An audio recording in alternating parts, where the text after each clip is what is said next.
Yeah, and it's easier to make a change before you open than after. Now you're going to lower your rates because you're going to have problems with people staying there. You're going to get complaints. It's going to hurt your reviews. And so it's going to cost more, even if it's the same cost. It just costs more. You only get to show everybody your product for the first time once. All right, guys, welcome to another episode of The Report. Today, we got someone who's a repeat guest, someone who I'm a big fan of, someone who's doing big things out here in San Diego. I got my man, Andrew Greer. What's up, Andrew? Hey, how you doing? Thanks for having me in. Dude, appreciate you coming back, man. You look fucking amazing. You've been working out. Clearly, you look great, dude. Yeah, thanks. Yeah, I just switched things up, decided I didn't want to get old. Yeah. It's funny how that works, right? I always think like all these things that we do to better our lives, whether it's through real estate investing or business and family mindset, all these things, it's like, you realize at a certain point, it's like none of this matters if I don't have my health. But dude, you look fucking amazing, dude. What have you been doing? Really just a lot of Orange Theory, actually. I Really? love Orange Theory. It's easy because I step in there for an hour. They tell me what to do, and then I leave. And then just managing your diet, stuff like that, eating healthier, and then every supplement you can imagine I've basically gone through. What steps are you taking? So I'm doing NAD every day right now. What's that? So it's a really long name, but it helps with your telomeres. So like your cell life. So cell regeneration, all that jazz. Awesome stuff. Makes you feel amazing. Then curcumin, resveratrol, and then What's that stuff? That's like makes my joints feel like there's liquid in them. Put it that way. That's like the easiest way to Are you explain. taking testosterone? No testosterone. So I do like a support, which is like basically Moxit, like magnesium, zinc, all that jazz. But I have good levels, so I haven't done it. You've tested though. Yeah. Yeah. I want to do it. Yeah, a lot of my podcast guests come on, and the ones that look really good, they all tell me like, yeah, they're on it, they're on the tee, and they all tell me they're like, dude, like it's a game changer. You got to get on it, and I know it's in the cards for me, probably like in my 40s. Right now, I feel great, like my energy. I'm getting natural gains in the gym every day, and I feel really dialed. But I think another reason why I'm hesitant is because I know once I get on the tee, I gotta do two, not one injection a week, but two, because otherwise you get the ups and the downs. So. That's 2 injections a week, so that's a lot. And then I'm if I'm traveling or whatever, then it's like I got to do that. So that's one of the reasons that I am kind of like gonna wait. And then also like once you start, like you're doing it for the rest of your life, you're never gonna come off of it. Yeah, that's my approach is once I start, I'm in, and if I can hold it off as long as possible, because I'm in my 40s. Yeah. I would Are like you? to hold it off. Yeah, I thought you were like 38. that's amazing. Yeah. You look 38. How old are you? If you don't? 41. 41. Okay. Yeah. Just a couple years up there. So, yeah, man, I think it's definitely in the cards for me, and I definitely will do it at some point.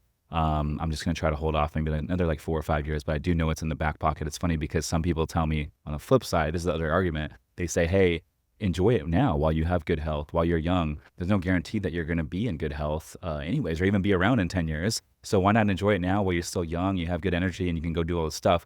And so I understand that argument too. So we'll see. Yeah, I think it's a kind of like a personal choice on when you want to dip. It's like a lot of things, because time isn't guaranteed. That's true. That's true. So you were on episode 52, so it's been a little bit. And what the fuck have you been up to, man? Dude, just jamming along, doing some projects. We were talking about my homes in Mission Hills that I was under construction. I just came from there to do my right-of-way inspection, and I should have my certificate of occupancy tomorrow. C of O tomorrow. Yeah, Let's go. so very pumped about that. So that's been like looming over my head because I've actually sold 2 of those properties and about to put the 3rd one up, and just crushed on the numbers on that one. So very happy there. So I've been working on that, and then just started construction about 2.5 weeks ago on my little pocket community I'm doing in National City. So this is a super unique project, like very different. I remember this is the one on the podcast. It was like very early in the works. Yeah. We probably talked about it. I would think we did. It was in permitting. So this one is 8 3-bedroom, 2 baths, which is very unusual for San Diego right now, but that's like our path. And these units are actually pre-manufactured. So I'm grading the site, building the site, and then we'll ship them in. So for lack of a better word, they're literally manufactured homes, but I turn them into real property through permitting them and getting basically a 433A that allows you to have a engineered foundation in place. And this is my second time doing it now. My favorite property I own currently is my first pocket community. It just crushes money-wise. And this is going to be our second one. And it's kind of a game changer. And there's a lot actually coming to the market in this right now, in this design aspect. So we're doing that one right now, launching that one. And then additionally, like those units, you can actually take those and drop those as ADUs. So I saw an opportunity. So these are 3-bedroom, 2-bath ADUs? Yeah. So Really? So this is technically an apartment. It's a cottage, but the same unit can be an ADU. And the rents are the same as what you would get for a 3-bedroom single family, essentially? Yeah. Here's the crazy thing for the apartment world. We do better than a regular apartment. Really? How does that work? So here's the upside downside of it. Downside, I can't build as many units on a lot because they don't touch. They have all their spacing for fire, all of that. So I can't build 40 units on a lot. You know, I can put 8 or 10. Upside, especially when we were dealing with COVID, when we did our first one, they don't share any walls. It's like a tenant has their own home. So noise complaints, issues like that just go away. And then additionally, once you build the foundation and set your utilities, we literally back them in, stitch them, and then finish the inside materials. It takes about 2 weeks from the time they're landed to the time they're approved. And since they're state approved product, we don't get inspected on the interior of the home at all. Wow. It trumps the city. So you're getting the C of O, certificate of occupancy, really quickly from the time you get the permits. Yeah. How long is that period? So this project end to end from permit to C of O should be 5 months. Wow. So, and it would usually be 11 to 12. And a lot of punch list items probably in between there. A ton of punch list and a ton of bureaucracy can step in. The nice thing is the state has a bigger stamp than everybody else. So whatever they say goes. Only thing they inspect for me is my site layout and then my fire connection on the out. They don't even test my sprinklers on the inside of the house. They only do my inspection, my connection point, because that's the only piece that I built. So I'm curious because, you know, when you build ground up, you're gonna spend anywhere from $250 a foot on the very low end to, you know, as upwards as $450, even $500 a foot, depending on the you know, the elements and the design that you put in, the finishes, the quality there. But how much are you spending on these all in? All in on these is And this is not including the land. Yeah, it's your construction right around 150. Wow. Maybe a little bit less. This is less than half of what you would spend on doing a similar build out. Yeah. Wow. Yeah. So, and it depends because you can really upgrade it. The other thing too is site conditions. Somebody has very difficult site conditions. There's costs there. This one ends up a little bit lower. And the reason why is because there's 8 of them going on one lot. So all the work is split up across 8 units. So this is like a big thing that we're pushing now for ADUs is we can drop these in backyards and do it. And I saw this when we did it. So I sell these. You sell these now? I'm a dealer now. Really? I carry a dealer's license for Dude, I might be California. interested. Okay, so what's the if you do the 3-bedroom, 2-bath, is it more than one story or all in single story? All single story. Got it. So you need a lot of land to do this. You need a lot of land. Okay. So this is a 20,000 square foot lot. It's a big lot Yeah. that I'm putting 8 units on. Dude, that's pretty unique, man. So $150 a foot, maybe a little bit less all in. And depending on the neighborhood, you might be capturing on a much bigger than delta than that. Because some of these neighborhoods comp out at, you know, $800 a foot, maybe even $1,000, depending on where you are. So if you think about that, especially at scale, you're forcing a lot of appreciation there. And then from an aesthetic standpoint, you know, curb appeal wise, does this look just like a single family home? Dude, so so the first ones didn't. Now what we've done is we have them shipped without siding on them. So they're wrapped. We stucco them on arrival. So we actually stucco them so they look real. And then we get permits to actually build decks and patios and stuff off of the homes and then do different like cornices and stuff on the front of the building. So now it shows up, it looks like a manufactured home. $15,000 to $20,000 later, it looks like a cottage. Wow. It's a game changer. Dude, I got to pull these up. Are these on your Instagram? I don't have any pictures of them up now. there used to be on Facebook, it might still be, I haven't been on Facebook in forever. It was an aerial shot on my first one, was like my, whatever that main highlight image was an aerial shot. But yeah, this is, it's really cool. And what does the interior of these properties look like? Like, can you give me a overview of the layout, the floor plan, and then also like what is the quality of the finishes, especially in the kitchen and the bathrooms? Yeah, so they're gonna get delivered with, the cabinets are gonna be fine.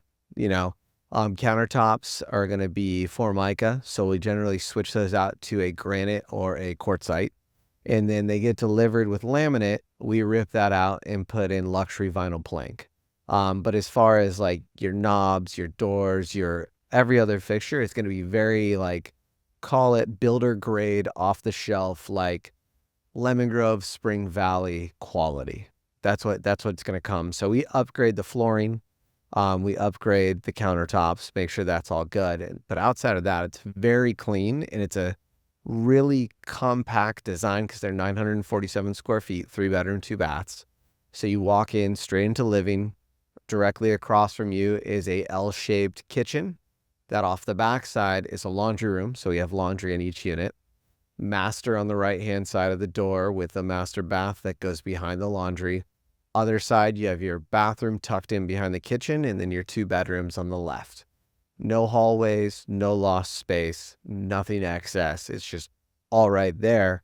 But it works really well for like that working class, blue collar, like National City, like family, multi-generational living. It's a perfect property for that. Wow.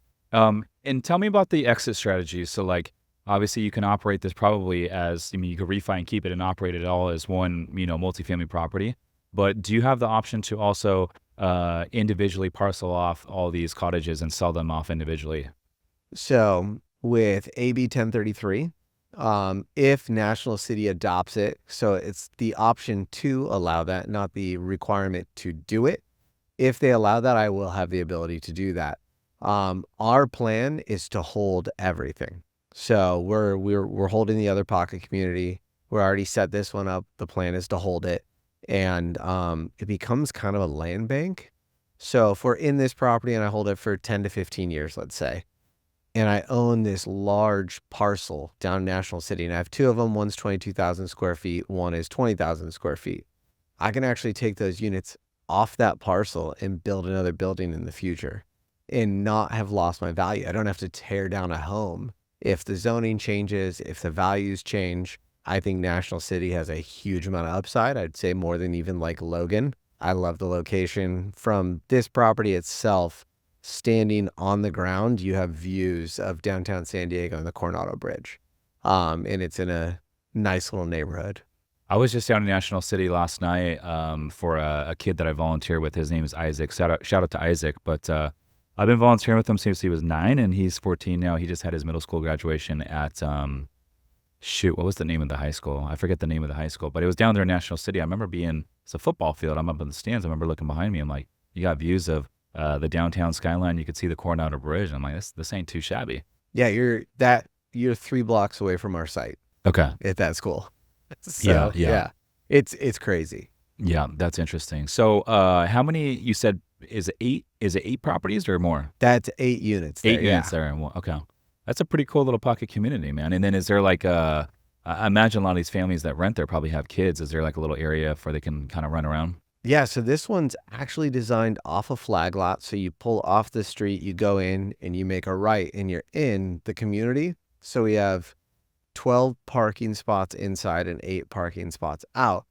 So from the front unit going back all the way, all 8 units, you're basically in like a space where people can play, do their own thing. It's fully gated, fully fenced, and it's designed for like families to like live there because there's no street traffic. There's none of that there. It's like a nice off-street, really quiet little spot. So we will definitely most likely get families there. We get a lot of military too. So a lot of military guys, like we had one unit that had like 4 dudes in like a 3-bedroom because they're like, we're going to use our BAH and keep our money on the sides. That way we can like keep saving up. So I was sitting there talking to him about VA loans. trying to get him to buy a property too. But That's funny. yeah, so we'll definitely it'll be a definite community for sure. Last question I have about this is, can you utilize this, or maybe you plan on doing this in more of a expensive neighborhood, maybe something like Bay Park, or something like that? What are your thoughts there? Yes, you can utilize it. Downside is if I can build 8 of these with the zoning right now, I might be able to build 45 units with San Diego's code. Because you can go up. Yeah. So Okay, got it. So maybe just for ADU in the backyard? yeah, you definitely. So we're doing that right now. So that's happening a lot, and it's the access to it and be able to take the materials of the home and put them on the exterior and make it look the same is like right there. It's Yeah. it's I got a really question cool. about that. So let's just say that, maybe a listener out here, listen to this right now, bought a single family home, and it had a large lot. They put one of these 3-bedroom, 2-bath, 900 square foot prefab homes out there. You did the whole stucco thing and made it look legit.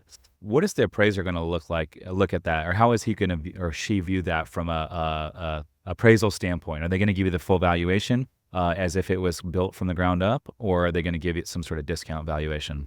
So it'd be interesting to see how they appraise it. So everyone I've done myself is commercial. Right, because they're just looking at mostly the income. Yeah. So like, what's your income? DSCR loans. Yeah. They really don't care. They actually didn't even look.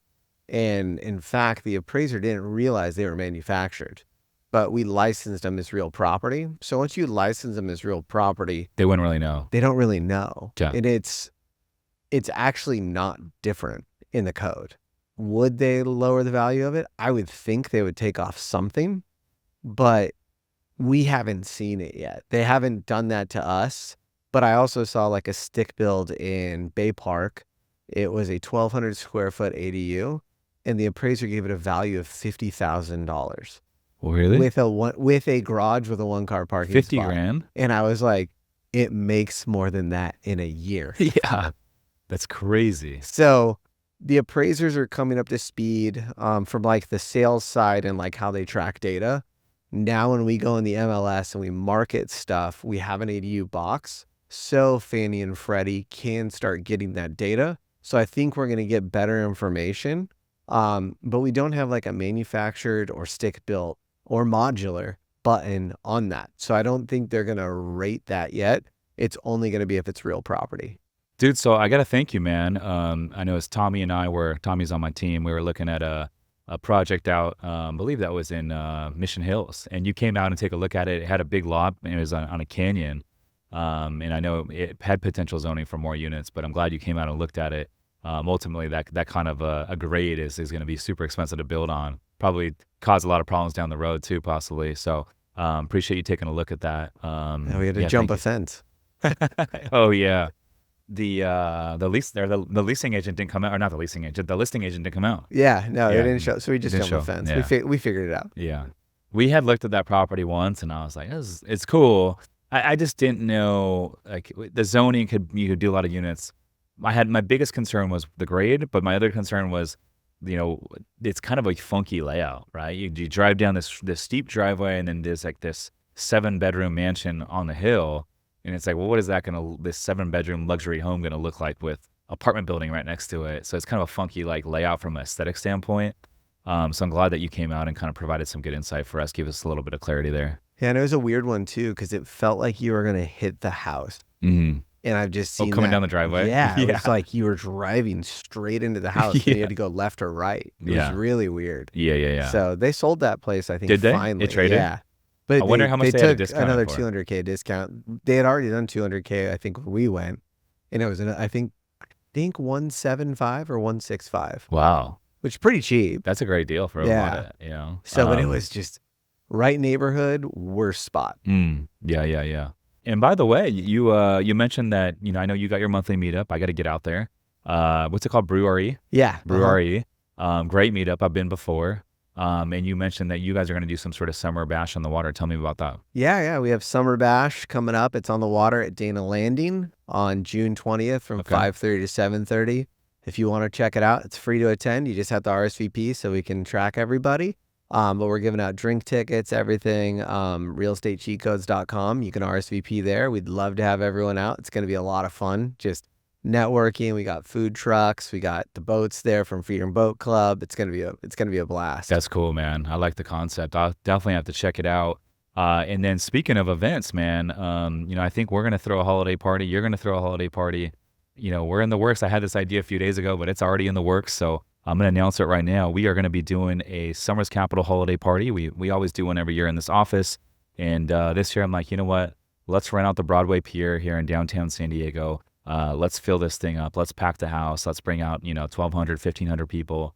And let's bring a performer. We're in talks with some people.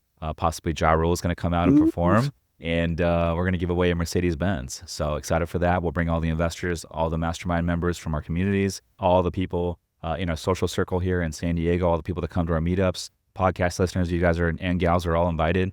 So come out. It's going to be this December. We haven't announced the date or details yet, but we're going to announce it soon.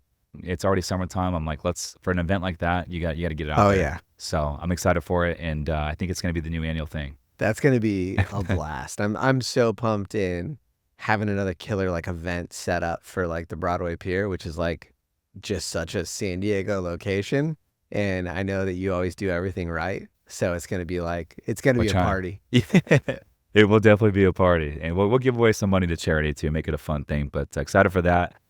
Dude, so, for the listeners that maybe didn't listen to the first episode you were on, give us a little breakdown of the ADU play and kind of how you see that as an opportunity right now. I believe it's like, I just had Thatch on, and he's like, dude, this is the fucking opportunity right now. And all these expensive markets on the West Coast, it's building ADUs, but I'd love to hear your thoughts on it and why you think it's a big opportunity. So as a developer that's been doing this for a while, we always run our heads against the wall trying to get units. And with the ADU play, especially here in San Diego, in more areas now in California, we can actually take ADUs and make them into MDUs, which is a multi-dwelling unit, and build out up to max FAR. So you have a property, I'll break down a couple words. FAR is floor area ratio. So if you have a 10,000 square foot lot, you have a 2.7 FAR. That means you can build 27,000 square feet of building. With the code, if that falls into the SDA, which is the Sustainable Development Area, that means you can build that many square feet and then chop it into as many units as you want. Where previously, your zoning would be, hey, you can build 1 unit per every 1,000 square feet a lot. So that would be, say, in that zoning, and this is just hypothetical, 27 units. Well, if you build your ADUs at 600 square feet, that means that you're going to get a 40% increase in your density right there. You're going to do some moderate or low income variant on it for every other unit for a 10 to 15 year period. What does that mean? That means that, so in San Diego, we have our area median income going from the border to Carlsbad. They take the average income, and if you're low income, it's going to be 60% of that average income, and then you can pay 30% of that annualized on your unit. So my 1 bedroom that is low income right now, I believe I'm at $1,937. It's not really that cheap. No. So it's still great. And it's based on bedroom count. So you have to do that on that property for 10 or 15 years, depending upon if you want to go 60% or if you want to go 80%, which is moderate income, which is going to be a higher number. You're going to do that, but you're going to have to guarantee that for 15 years. After 10 or 15 years, you can rent it for whatever you want. You lose all of your requirements for guidance with the city, all of that. Where in apartments, my agreement is 55 years. So I have to hold my moderate, low income or very low income units for 55 years. In this strategy, I hold it for less. Additionally, the permit process, the approval process doesn't have all of the same red tape. Now, the first time I was in, it was the Wild West. We had like no red tape. We could do whatever we wanted. They've changed that a little bit. Really? What are the big changes since then? So we used to be able to attach 3+ units and still go by ADU guidelines, not multi-dwelling unit guidelines.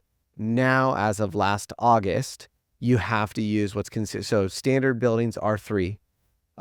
Construction that's like multi-dwelling unit is R2. So they said, hey, you have 3 attached, you got to go R2. So that means I got to do a mechanical, electrical, plumbing, so MEP. I have to do a special permit for that, make sure that everything lines up. And then I have different spacing, fire, life safety, all these different rules. All good stuff, just additional tape, where before we were able to, I could say, hey, this building's 6 inches away from this building. Are you cool with that? And they would sign off on it. That doesn't fly anymore. So our air gap rules, all that stuff changed. And it's made it a little bit more difficult, but it's not as difficult as it is to get an apartment approved. So a lot of apartment buildings are really just ADUs that are tied together. And you're not going to see the difference. And when you go to get it appraised, if you've done more than 5, it's just a commercial loan. Goes back to that same thing we were talking about with the manufactured. What's your rent? That's what it is. It's not, oh, this is ADUs, we can't finance it. It's like, nope, these are DUs, dwelling units. Doesn't matter. And you go through, you get your loan, just a regular commercial loan. You have to give away a child in the city of San Diego to get that loan because of our cap rates, but you also get to grow your income a lot faster than most cities. Yeah, absolutely. I always say like San Diego is, I'm bullish on it. Marcus Millichap, multifamily housing market forecast, they put out a report every year. San Diego is number 2 out of the 50 market list this year. And so that's pretty cool. I know rents are expensive here, and a lot of people say, man, San Diego is expensive. But I'm like, dude, if you look at all the major markets here in California, San Diego is still the most affordable if you consider Bay Area, Los Angeles, Orange County. And I think it's got a lot of room to grow here. So if you look at it from that standpoint, it makes sense. And, I think it's got the best beaches. It's got the best vibe. It's got the best people. And then, they really say San Diego's an island because if you think about it, to the north, you got Camp Pendleton. To the west, you got the Pacific Ocean. To the south, you got Mexican border. To the east, you got the mountain ranges. So from a supply standpoint, there's not a lot of land to build on. And so I think as more people come down here, it's only going to continue to push pricing up. Obviously, the ADUs helps with the supply, but, people aren't bombing the ADUs as much as I thought they would. Yeah, no, it's Why is that? it's hard Mm. and it's a lot of capital. Like, you have to be able to get the money together to get it done because there's not good financing products. And 2, it's just people can't wrap their head around, like, I have an idea, I talked to somebody, I spent all this money to get it done. It's 24 to 30 months before that thing is there and hundreds of thousands of dollars. Now, if you've done it and you see the value of it and you get it, you're like, yeah, it's a long process. I just have to be doing my other stuff at the same time because there's just a lot of red tape and a lot of bureaucracy.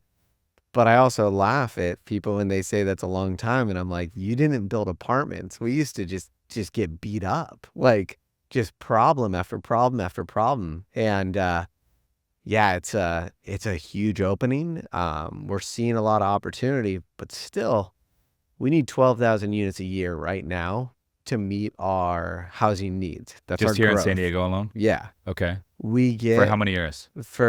we've needed that since 2006. Wow. And we have never gone over 6,500 units. And that was last year. We did 6,500. We're generally around 3,000. So we're way behind on housing. I think to the tune of like 65,000 units is what the regional housing needs allocation budget says. So you can keep building. It's there. We still need, we have Chula Vista coming. That's going to bring a lot of jobs. We have Horton Plaza bringing a lot of jobs. We have Apple buying all this property and putting in their locations. We have Amazon putting in their locations. Like, we need housing. So it's going to keep coming. Hey guys, real quick, I just wanted to personally thank you for listening to this podcast. It means the world to me. The only way this show grows is by word of mouth. If there's anyone in your circle that could benefit from this podcast, it would mean the world to me if you could share it with them via text or maybe on your Instagram story. And I'll be sure to keep an eye out on my Instagram for shares so I can reshare you on my Instagram story. Again, thank you so much for listening, and it means the world to me. Now back to the show. Yeah, what's going on? What's the latest with the sports arena project? I heard they might be putting like an NBA arena out there and potentially doing like housing.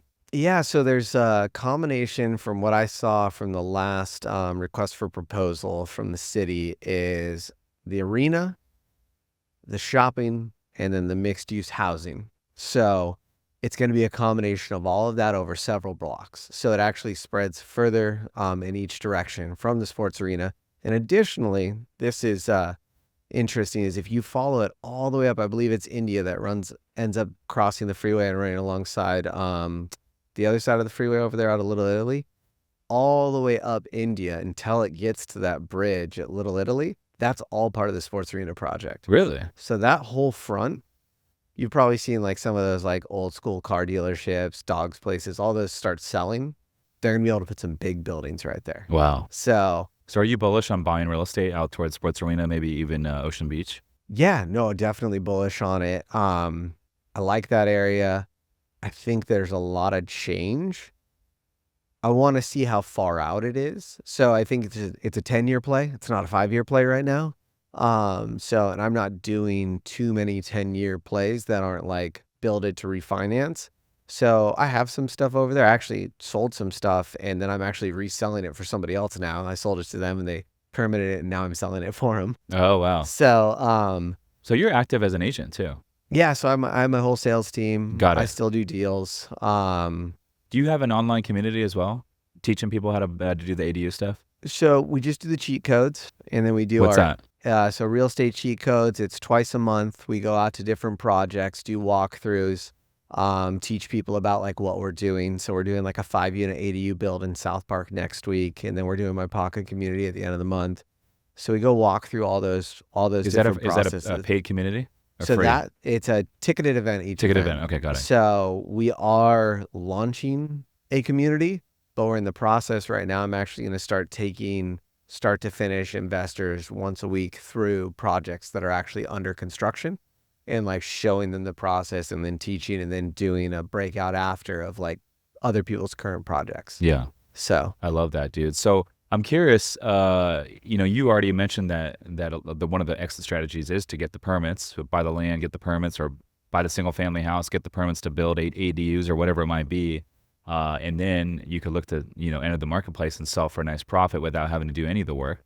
Are you seeing a lot of those deals trade with the permits in hand, or are you seeing most of these deals are not trading with the permits in hand, and then that seller ends up just doing the build out themselves? I'd say it's like 40% trades. Really? With permits. So it's close to 50-50. Yeah. And the other 60% comes out of the ground by the person that had the plan.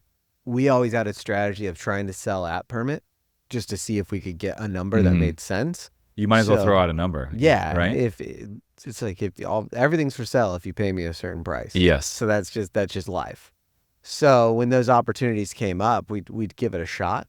But there's sometimes, we put a number out there, no one's going to pay it, but if someone will.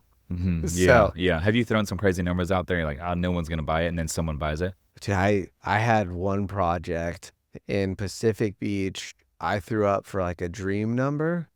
And I remember I had, I think, 57 calls on it in the first 12 hours and ended up over list that night and sold it.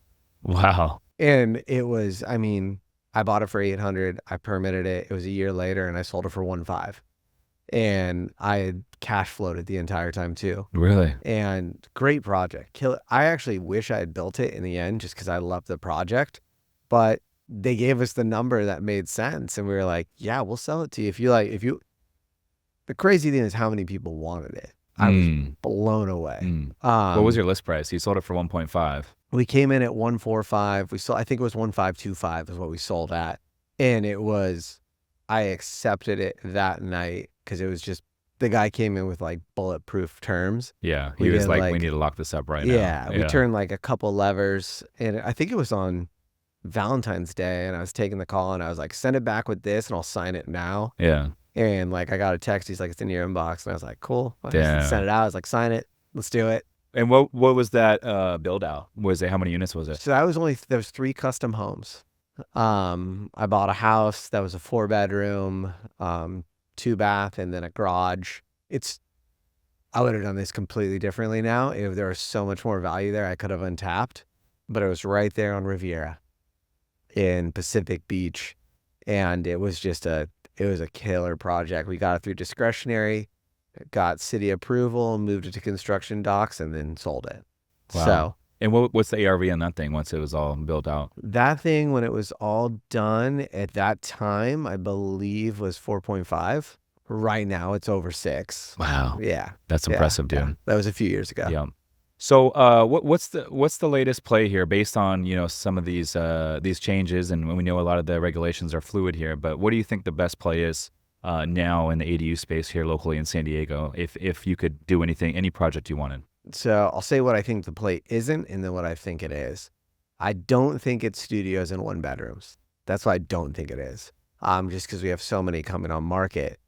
I think, and I don't have a crystal ball, and I wish I did on this one because I'd go really long on it. Owning individual quality units on single family lots that can be subdivided in the future, I think is going to be a real cash cow. Because if you can build that, 1,200 square foot, 3-bedroom, 2-bath in a nice neighborhood and position it appropriately so it can be 2 properties and it's not unusual.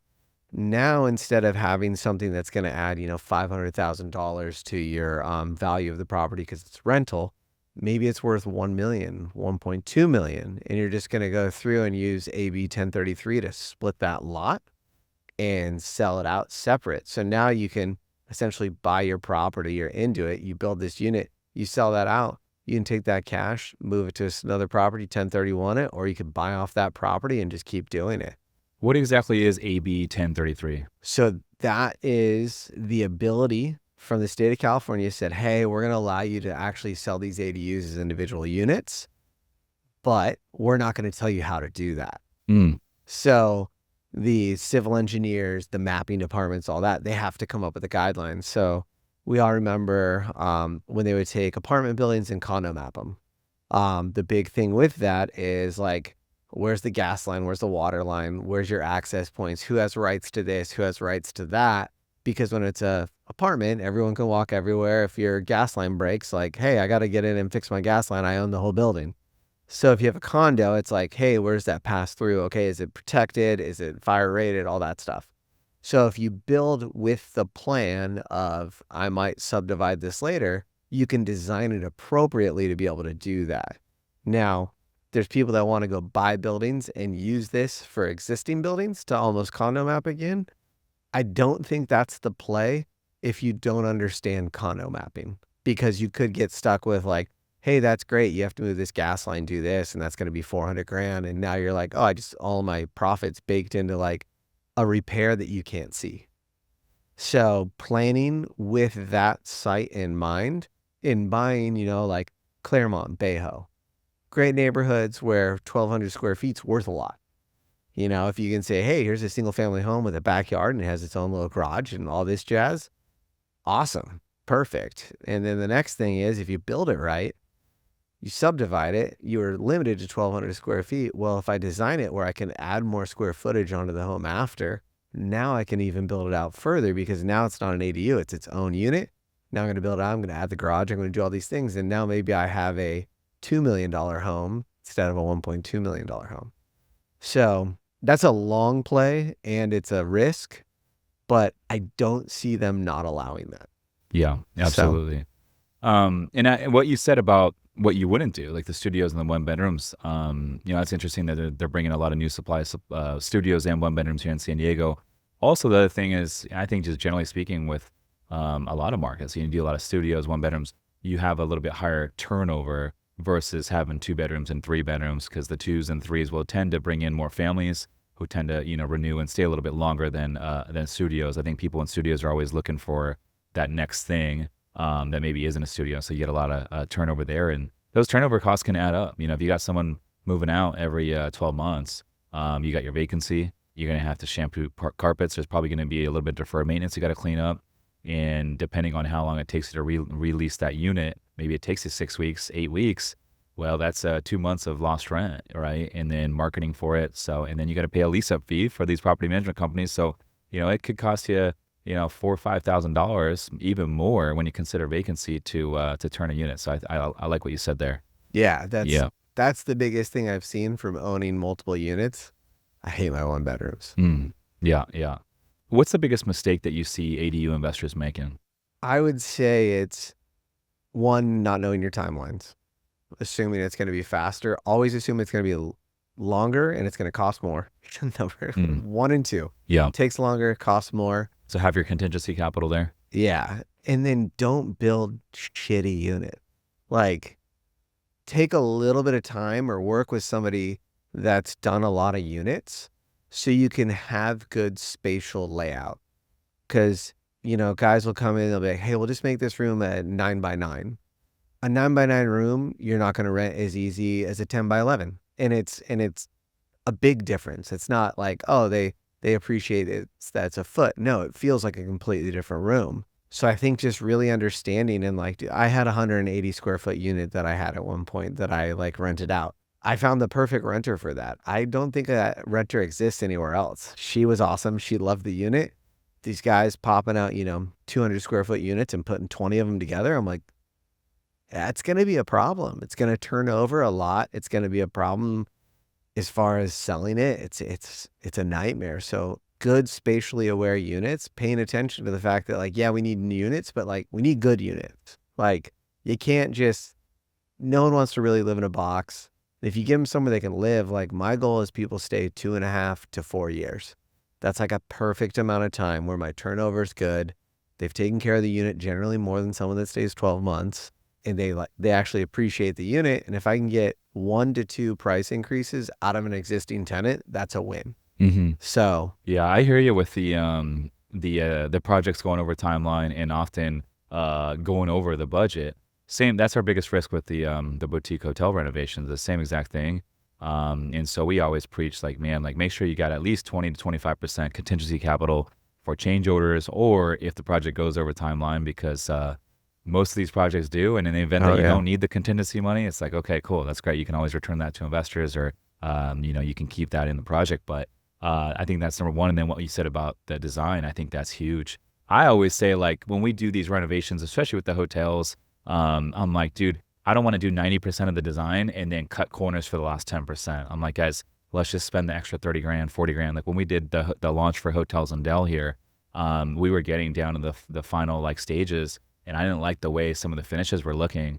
And I made a tough call, but I think it was the right call. I said, guys, we're going to have a lot of change orders right now. I made like $50,000 worth of change orders, and I delayed the project another 2 weeks from the grand opening because I just didn't like the way the design element was going. I didn't like certain light fixtures that we had, already bought and installed, a lot of different things. And I ended up putting wainscoting in all the hallways. We ended up getting more custom wall art, swapping out all the lighting fixtures. We ended up doing ceiling fans in all the rooms, and it was like $50K in change orders, and delayed the project a couple weeks. So it cost us money. But what the other side of the argument is this, or the other side of the coin is, that $50,000 that we spent, could very well lead to an extra, 10% in occupancy year round. It could lead to an extra $15, $20 in ADR, average daily rate, year round, and across 365 days a year and 24 units in a market like this with low cap rates.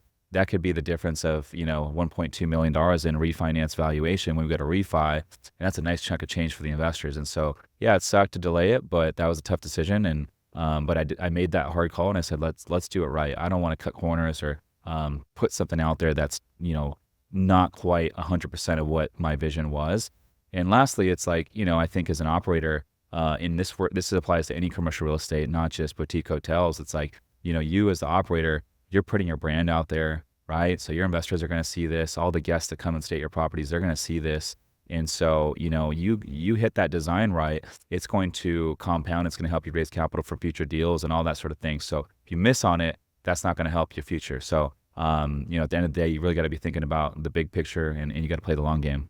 Yeah, and it's easier to make a change before you open than after. Oh, yeah. Once you open, you're fine. You're not going to do it. You're going to, now you're going to lower your rates because you're going to have problems with people staying there.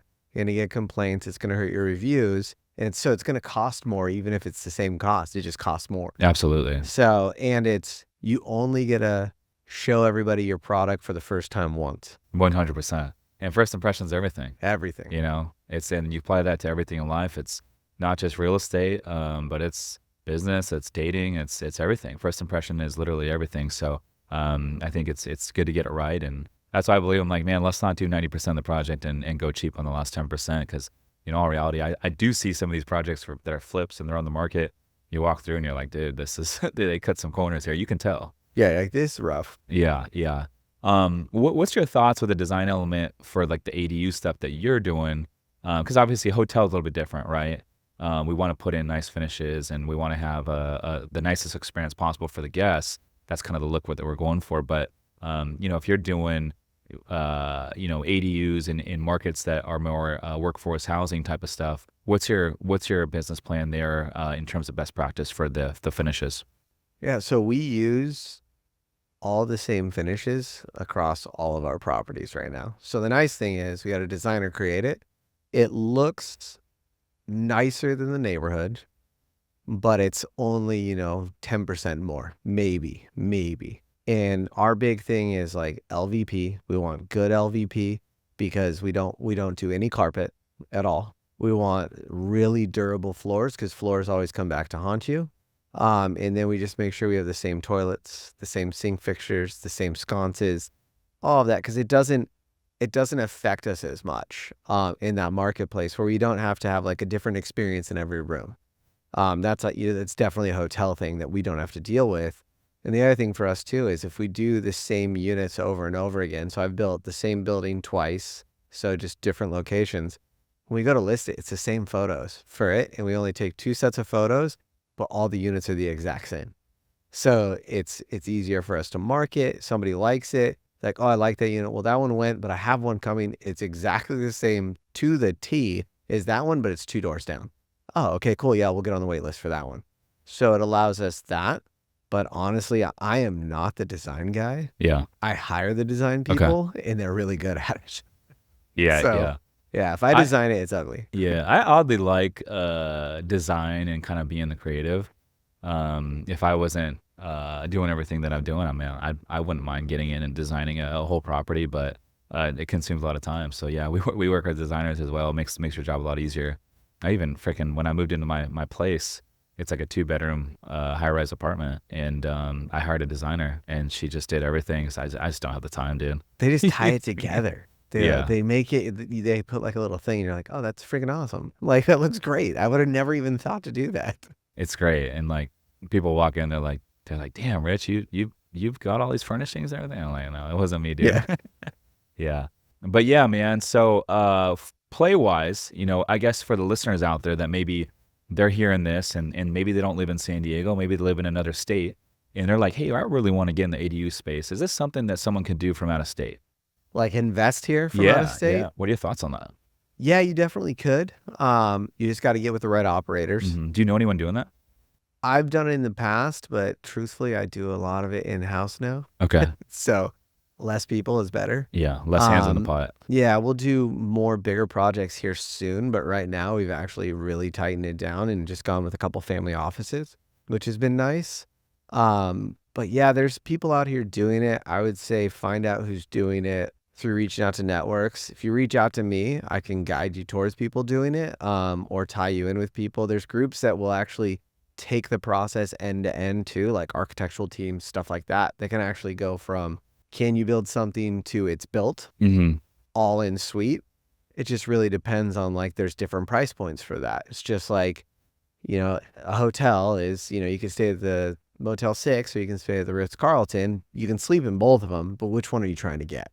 So, yeah, there's syndications, there's stuff like that. I've done several syndications over the years. You've done syndications over the years. Right now, people I'd recommend in San Diego, I'd probably keep that close to the vest until I talk to somebody and see what they really want. Because I could tell them somebody I really like, and it's totally the opposite of their personality, and not tell them another person that was actually their personality. Yeah, no, absolutely. Yeah, and it's really, these are the 2 plays that I've been bullish on. I think they are the 2 best real estate plays right now. And, this is my personal opinion, but I think it's the ADU play, building ADUs and developing stuff in expensive markets to where you can pocket on the Delta, and then buying boutique hotels from mom and pop sellers and in good locations to where we can take an underperforming property, renovate it, add a lot of value, implement some good marketing, and really force a lot of appreciation. So, in all honesty, right now with the rate environment that we're in, you're not going to bank on short-term appreciation organically. And so, for me to buy a deal right now, it's not going to be turnkey. You maybe could get away. People were getting away with that, 7 years ago, 5 years ago, 10 years ago. But right now in this environment, I need to be able to buy at a discount, and I need to be able to add tremendous value. And what's the best way to do that is buy a property to where you can build ADUs and buying these boutique hotels from these retiring mom and pop sellers. So I think those are my two favorite plays.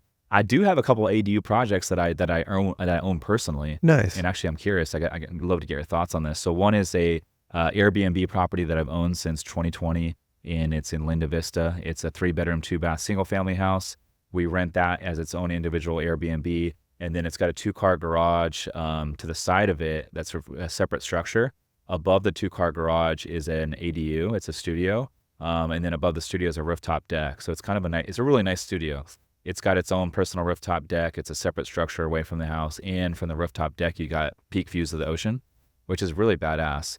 And below it, and that's a separate Airbnb. So it's 2 listings, 1 lot, 2 separate addresses right now. And then that 2-car garage, I just got the permits like 5 months ago to build that out to a 1-bedroom, 1-bath. And so I made the call. We were going to do the build out in like January, February. And, our contractor got busy. I got busy. We were doing a bunch of other stuff. And I was like, you know what, fuck it. Let's just do it after the summer season. So we were going to look to do it kind of like around November, December. But I wanted to ask your thoughts. How long are these permits good for? And if they expire, is there anything I can do to get them back quickly? So as they go to expire, you have to do a renewal.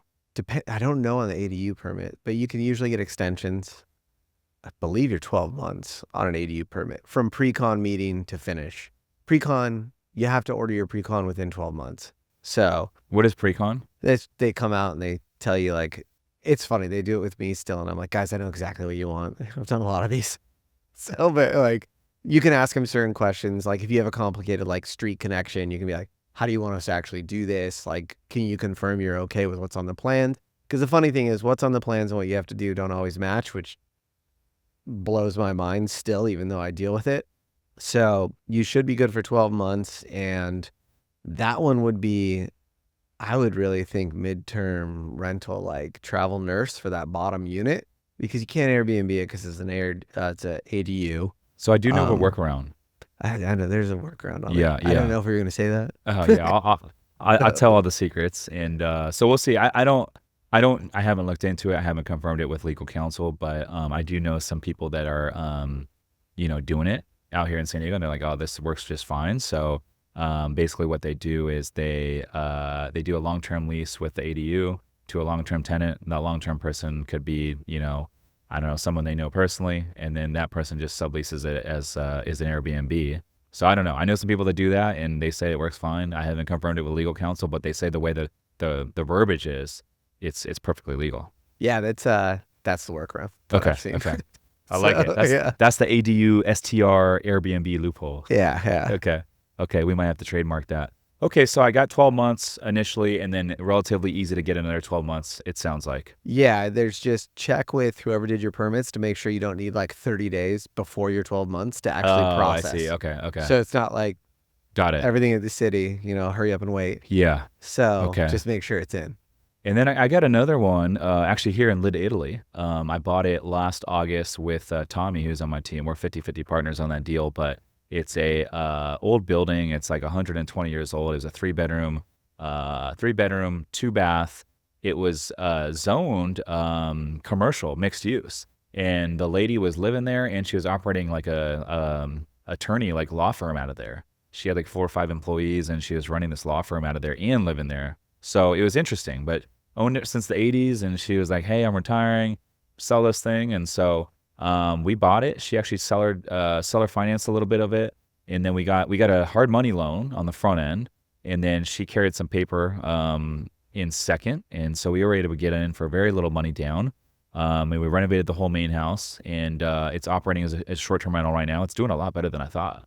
It's getting like $700-800 a night on weekends, which I didn't even expect that. So that was cool. I think a lot of it is because in Lida, Italy, there's a lot of like 1- and 2-bedroom condos, but there's not really any 3-bedroom single families. I don't know of any. I can't think of any. So we're like a very rare 3-bedroom Airbnb where you have your own space. So that's kind of cool. But anyways, that said, it's historic. So the permitting, I was told by our guy that we're using is a little bit longer than normal. But we had a civil engineer come out. And they said that because I said, I want to do the biggest ADU we can do. Like, let's do the biggest wow factor. And so they said we can do a 2-story ADU with a 3rd-story rooftop deck that has some peak views, which is pretty cool. But it's going to be 2-bed, 2-bath with a big kitchen and like a really cool staircase going up. So it's going to have like tall ceilings and like an open floor plan. So excited to kind of see what that how this comes to fruition. It's going to be like probably another 12 to 18 months before permits are ready. And then at that time, I'll probably go bridge to bridge unless this lender wants to do something. And then do the build out, and then we'll refinance in a perm debt at that point. And maybe the ADU STR Airbnb loophole will still be a thing. And then now we got 2 Airbnb 3 bedrooms on a lot. And we're gonna do like a rooftop jacuzzi on that ADU. That'd be sick. rad. Yeah, That'll be rad. so we'll see. So Yeah, we'll see how it all plays out. But yeah, I'm bullish on the ADU stuff. I think this works for someone that's doing it on a bigger scale like yourself. But maybe you're listening to this and you're like, hey, I got a full-time career and or I got a business or I got a family and I just want to do some small stuff on the side. I think it is a lucrative play out there. So where you can get in these deals and just build an ADU in the back of the lot. It's a great way to build some equity. But Thatch was on and he calls it like the new cash flow play. oh yeah. And what he was saying was interesting. He was saying like, because a lot of these ADUs are small square footage, but you can get max rents. He's like, you can hit the 1% rule by building these things out. And a lot of these ADUs will cash flow because you're building, to 50 cents on the dollar in terms of what they're worth. Yeah, and you're not buying the land again. Yeah. You already bought the land. You have Already the bought the house land. on it. Yeah. So it's nice. You're just doing construction cost. Yeah, absolutely. Well, dude, I appreciate you coming on a second time, man. I'm a big fan of everything you're doing. I got to make it out to a Brew RE meetup here soon and definitely make it out to your summer bash there on the water, dude. Where can the folks get in touch with you? Easiest way is to shoot me a DM on Realty Entrepreneur on Instagram. I'm on there, and then that's really the easiest for most people. I mean, you can go to andrewthomascareer.com and send me a message, but like, just DM me. There it is. The ADU guy in San Diego, my man Andrew Greer. I'm Rich Numbers. Listeners, thanks for tuning in. We'll see you in the next one. Peace.